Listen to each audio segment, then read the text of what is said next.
All right, here it goes. I will slice SU in a variety of ways for you today. Some good and some bad, some large and some small. Some will make sense and some may not, and some may be just totally wrong. In fact, I very much hope that they are totally wrong. I will attempt to deconstruct Singularity University's name, business model, strategic context, mission statement and accomplishments, organizational structure and their global plan. So let's talk about the business plan, the very essence of SU's business model in 5 words. Create scarcity to sell abundance and charge an arm and a leg for it. So let me repeat it. The business model in 5 words. Create scarcity to sell abundance and charge an arm and a leg for it. Some may call this a paradox. Others can call this hypocrisy. So it is up to you really to call it whatever you want. Let me explain. And to do that, I need 3 of the most seminal books ever written and ever came out from Singularity University. Books that are amazing and that I recommend everyone should read here. And they're the 3 books. The Singularity is Near, Exponential Organizations, and Abundance. I think everyone should read those 3 books. Those are amazing books. And the most recent one actually is called Future Crimes. It's by Mark Goodman, but it's a little bit different of a topic. All right, so let's see how Singularity University fits within the space of each of those books. I mean, it's the birthplace of them, right? So let's start with the Singularity is Near. Okay, the Singularity is near, but clearly not near enough for its own titular organization to be actually about the singularity. Which is why, when Salim Ismail often speaks, he starts by saying that SU is neither about the singularity nor a university. The question then is, why is it not? What is more important than that? If an organization where Ray Kurzweil is a chancellor, where students get a free copy of The Singularity is Near, and which has the word singularity in its name, and is not really about the singularity, then what organization ought to be about the singularity, and why name it Singularity in the first place? To me, that's like saying that chocolate fudge is not about the chocolate. But let's not forget, Singularity University is neither about the singularity nor a university. It's not a registered university institution. So that's like saying that chocolate fudge is neither about the chocolate nor about the fudge. How much sense does this make to you? I mean, what is it about that, for God's sake, that if it really is not about the chocolate and it's really not about the fudge, then why are we calling it chocolate fudge in the first place? Why don't we just call it properly? But enough about the singularity, you may say. It's not about the singularity. It must be about abundance, right? Remember the business model. Create scarcity to sell abundance. Let me give you a couple of examples. I was recently at the OCE Discovery Conference in Toronto, and David Roberts, who is, I think right now, maybe head of faculty, or it doesn't matter. He was the guest speaker from the Singularity University, and we were chatting about the earthquake in Nepal, and he was about to deploy with the drones there and stuff like that. And as we were chatting, there was a girl that came to us and addressed David by asking him, "Can I see your video somewhere online?" To which his response was, "Singularity University doesn't like me to do that because they like to charge people for it. So the answer is no, you cannot see my video elsewhere." To which I was greatly annoyed, as you can imagine, and I couldn't help myself but saying, the birthplace of abundance is a perfect example of a scarcity mindset. To which, of course, he was greatly annoyed by. And most recently, just a couple of weeks ago, some of you may have been on the phone call about setting SU chapters. And with Chiara and a couple of other people. And the people on that phone call who was trying to set up a chapter, maybe in Canada, maybe somewhere else, were asking, can we have some videos, please? And the answer was, yes, we have lots of videos. No, they're not for distribution. So, to me, that sounds more like one of the big music labels from 15 years ago, or some of the book publishers, but it entirely doesn't sound like the abundance mindset of an exponential organization. So keep in mind the business model I said, create scarcity to sell abundance. But the point here is that despite Peter's brilliant book on abundance, Singularity University clearly does not take it seriously because it has both a scarcity mindset and a scarcity business model.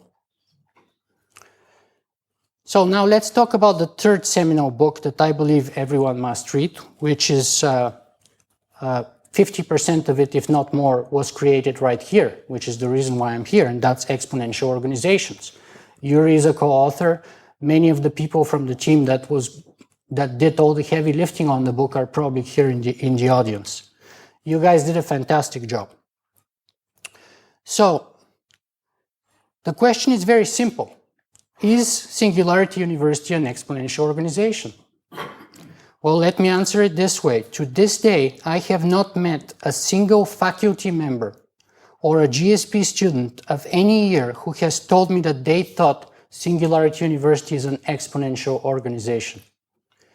In fact, in my recent interview with Salim Ismail, who is the nominal author on the topic, even he said that SU is not an exponential organization. So the question is, how long can you sell others on the idea of exponential organizations if you're not one such yourself? How long can you walk the talk, or can you talk the walk without walking the talk? Okay, so we already mentioned the three most seminal books that come from that community. Very fruitful, amazing books. Now let's talk about the mission statement.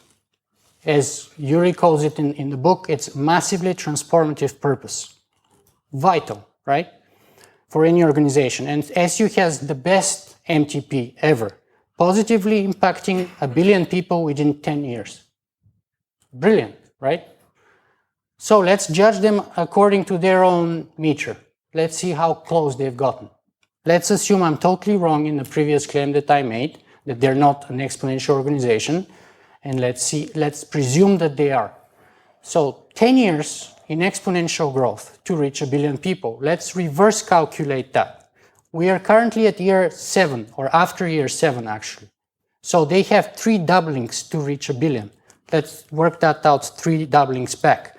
1 billion in half is 500 million, that's year 9. Year 8 is 250 million. Year 7 is 125 million people. So has SU reached 125 million people in the last 7 years? I think the answer is pretty obvious. I don't even have to say it. Let's further judge SU on its own record and according to its own goal of educate, inspire, that's a quote, educate, inspire, and empower leaders to apply exponential technologies to address humanity's grand challenges. Has it been successful? You may say yes, I will say not so fast. 7 years after its beginning, as far as grand challenges are concerned, I personally fail to see a single grand challenge where SU has directly been able to make a measurable difference, let alone solving it. In addition, when it comes to the educate, inspire, and empower mandate, SU has had some notable success, but I would like to suggest that when one takes into consideration the SU resources, its location, $1 trillion network, its revenue stream, its human resources, its sponsorships, it does not have a very good return on investment. For example, the Khan Academy and Wikipedia both have better return on investment as far as educate, inspire, and empower are concerned, with much less hype too, and they're both actually exponential. If there's one area where SU has been undoubtedly successful, it is to feed its own growth. raise and or charge more money, to hire more people and spread the hype of its own legend. What is worse, I will argue that SU is already starting to show diminishing returns to scale, i.e. as SU grows already, each unit invested in SU will bring about fewer and fewer units of the desired outcome, while the previous two examples arguably still show accelerating returns per unit invested. And that is one of the major differences between an exponential and a classic organization, which I believe SU is absolutely a classic pyramidal, top-down, heavy organization. Here are some other major problems with SU, i.e. major obstacles to achieving its own mission statement. Some are tactical and some are strategic. Tactical. SU's current model does not scale. In my view, SU is not an exponential organization because it doesn't scale. The business model of bringing people to a location and educating them is 1,000 years old. Flying over and doing customer-specific seminars is better, but it's still only a marginal improvement on that. So in short, the tactical problem is that what SU has embraced is a closed garden, classic scarcity educational model. So perhaps the biggest breakthrough will come in a tactically new business model and structure which scales well, just like the Khan Academy, Udacity, Coursera, etc. All are capable and structurally new in a way that SU is not. Now, I'm not saying SU should necessarily become the Khan Academy, but I'm saying that it cannot claim to be a 21st century organization and hope to scale up its impact if it's embracing an old model and structure as it currently is. So instead of embracing what has existed for millennia, SU must be brave in innovating and embracing a new type of institutional structure and business model. For example, currently SU is a closed garden. I already said that. In a sense, SU is actually very much behind the curve of even old-fashioned universities that have the courage to put their courses online for free. So we had a huge debate when I was at SU between two wings of the faculty. SU is sitting on a gold mine of content. That's lectures that have been held at SU, that have been recorded on video. All that it takes is put them up online.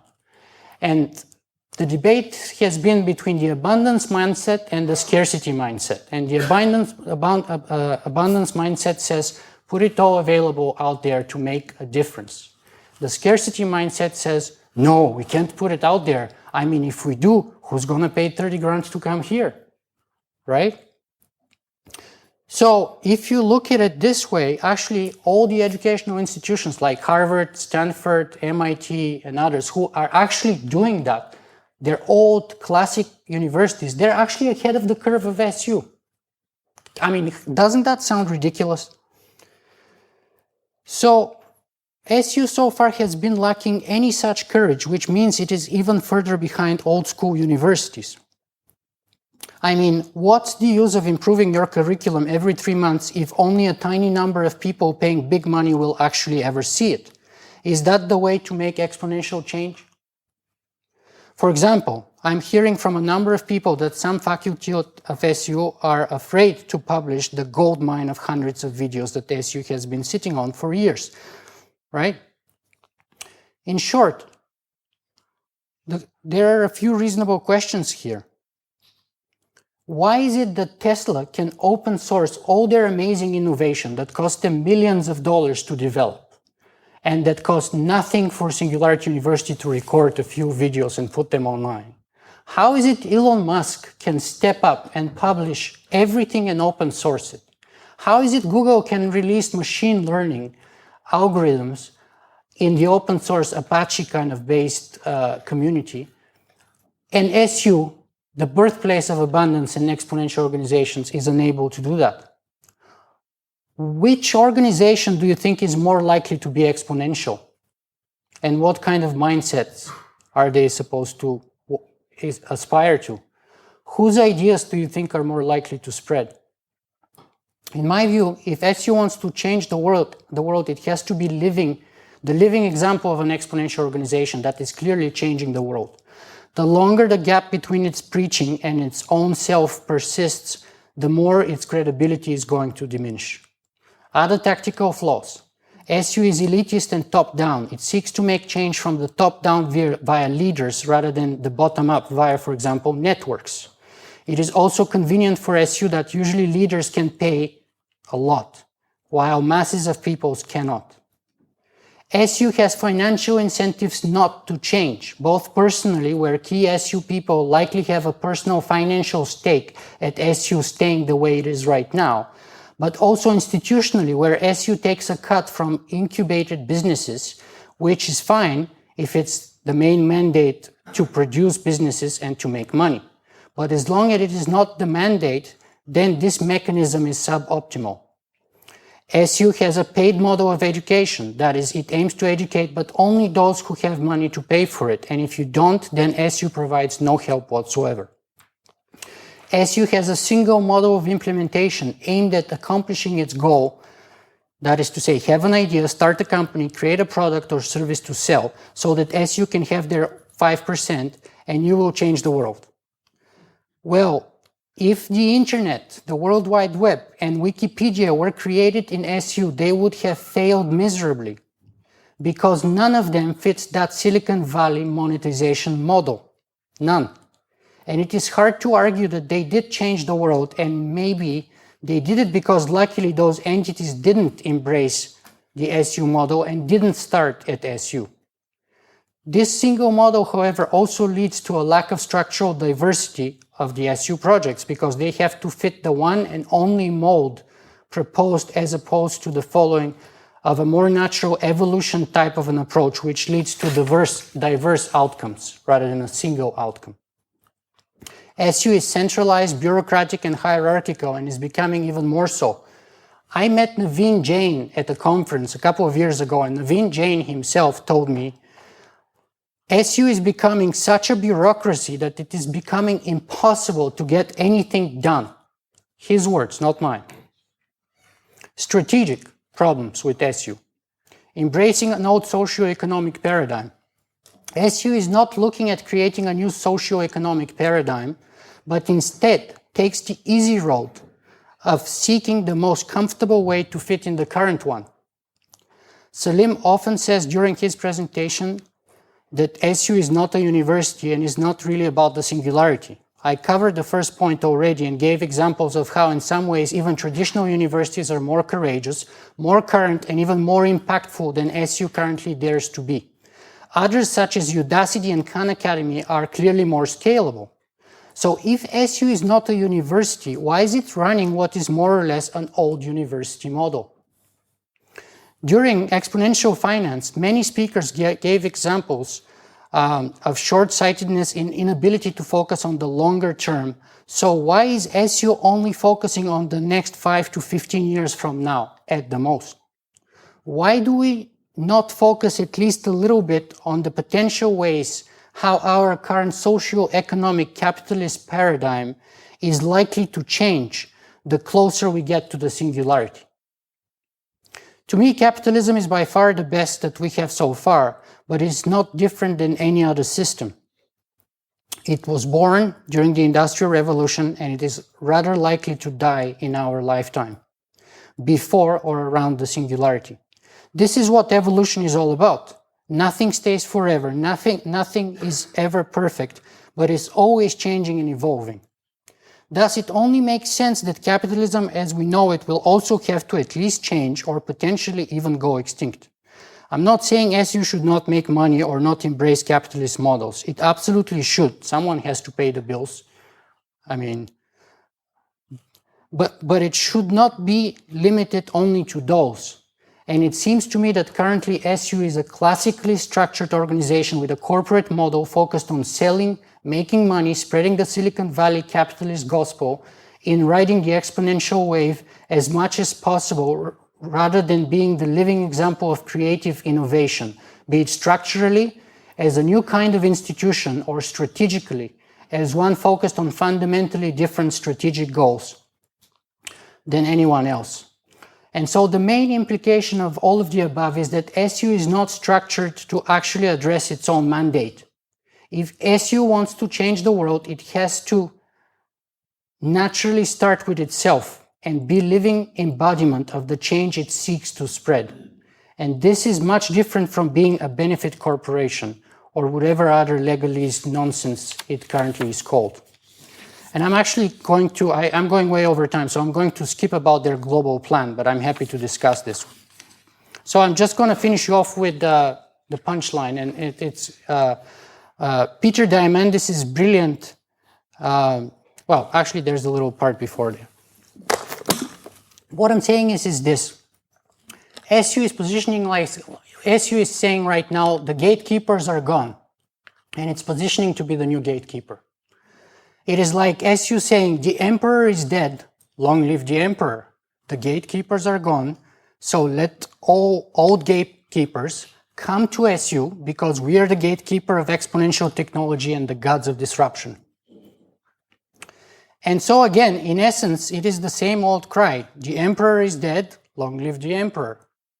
My cry here tonight is rather different. It goes like this. The emperor is dead. SU has no clothes.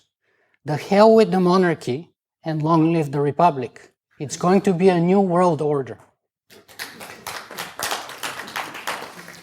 At any rate, time is advancing, so let me finish strong with Peter Diamandis' brilliant 6 Ds of exponentials that he teaches at SU.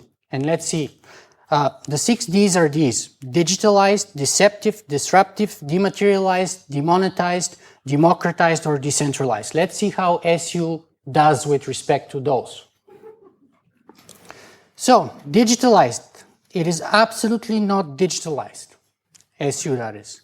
That is why a small blogger like me can have more traffic on my YouTube channel than SU has. Now, think about how insane that is.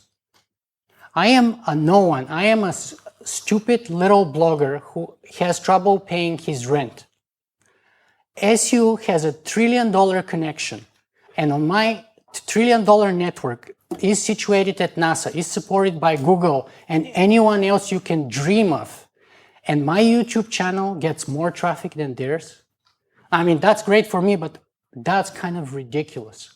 So no, they're not digitalized. I am more digitalized than they are. Is it deceptive? Yes, it is deceptive. It sells exponential, and it sells something it doesn't have to sell in the first place. How can you sell exponential organization if you're not an exponential organization yourself? So it is deceptive. I grant him that.